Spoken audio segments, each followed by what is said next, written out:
Hi, I'm Pam Oden, and I wanted to just share another fun thing I've been trying since we've not been having classes at the Charles Taylor Art Center. I've really missed that.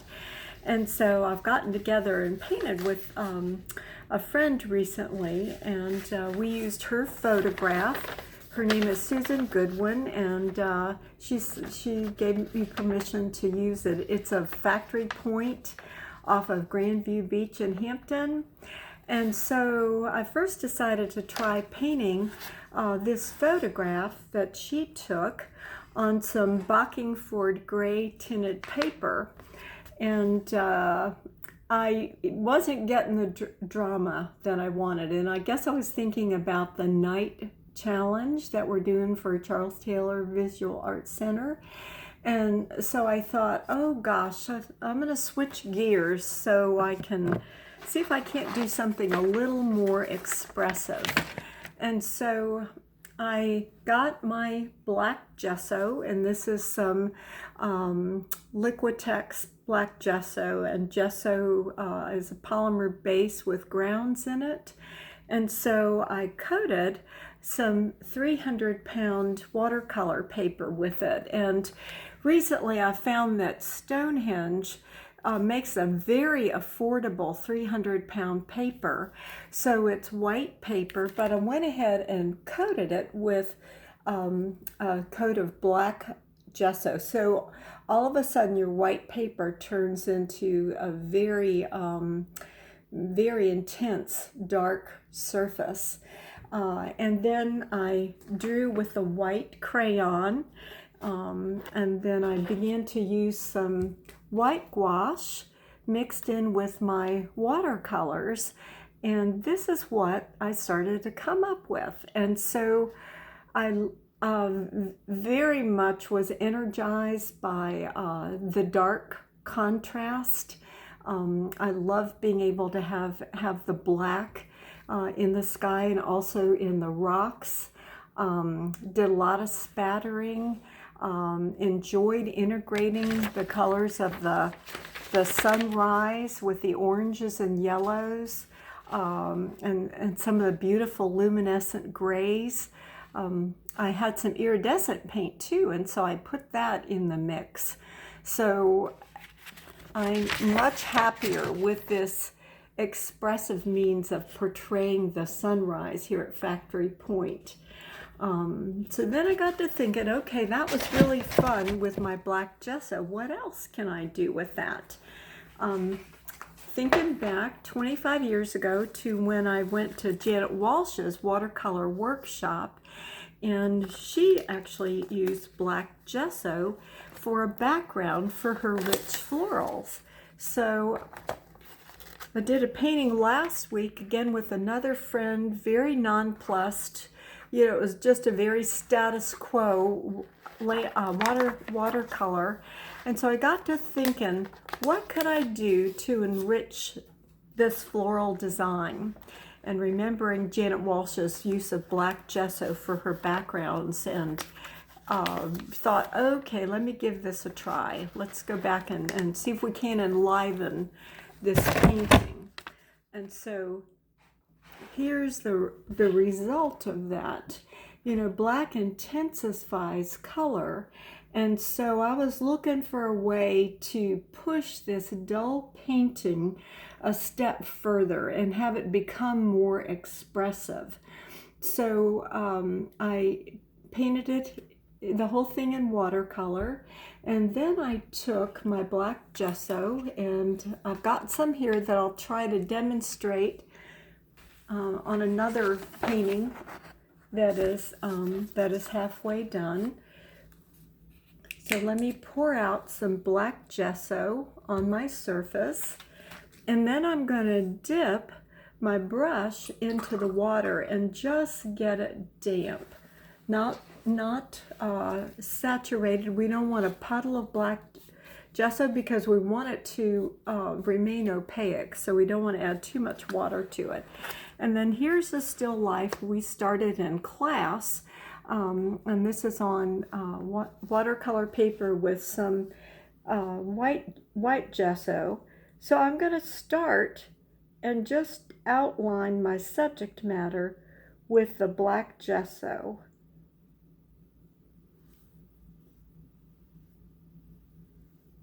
But if you want to let a little bit of echo shadow shape show, you can do that. But all of a sudden, the black just begins to pop the color to life. And I would just continue around, and I hope I'm showing this so you can see it on the video, kind of in the spaces that I have denoted. So I'm going around the apple and its stem, hugging the side of the pitcher, down the side of the vase, and then filling in the area. And then for this piece, I took my Woody Stabilo pencil. It's also known as a chunky pencil. It's very inexpensive. It's just $3. And so I did some outlining with my Woody pencil. Let's see if you can see that here. And I kind of did some echoing floral shapes up here beyond the perimeter of the bouquet. And I'm going to go ahead and paint these areas with the black gesso. And again, I'm hoping you can get a good view of this. And so this is the process of the application of the black gesso. Very straightforward.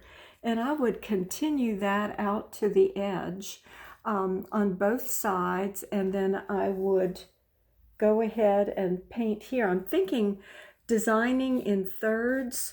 So I'm going to like my bouquet to kind of go out of the picture at the 1/3 point here. And so I'm going to paint the black gesso up over about maybe 1/3 or 1/4 of the page. That'll allow my bouquet to kind of have an open space. So it's an open composition bouquet. Okay, and so I would paint out to the edge for that. Then I can draw my line from the black gesso into the bouquet using either my chunky pencil, and this kind of pulls the black because you want to integrate from the black background into the bouquet. And so I'm going to just enter and kind of do a little bit of black outlining and have some of that rich black in my bouquet. And so that is the process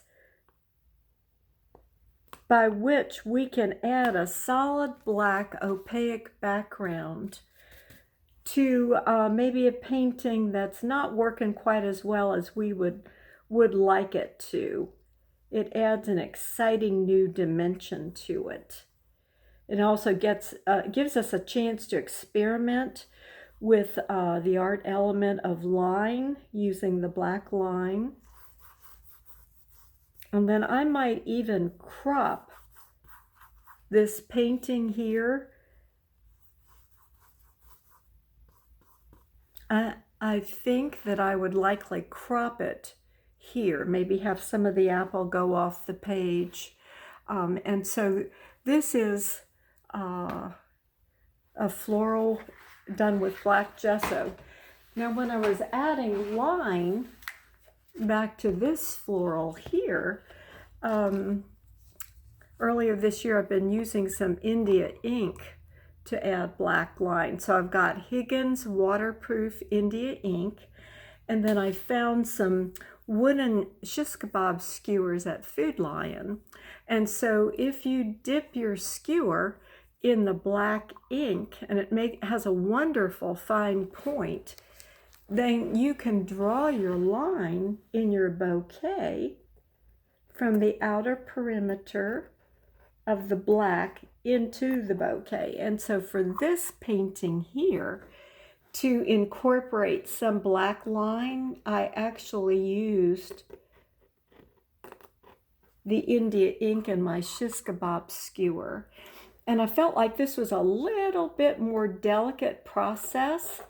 The bouquet has much more definition, so I felt like using the India ink on a skewer that was working for this painting. So anyway, these are just a few tips about how you can enliven a watercolor that just needs some extra pizzazz to it. And so again, black colored gesso, and I've used Liquitex, but I think Golden has a good brand too. So thanks, and give it a try.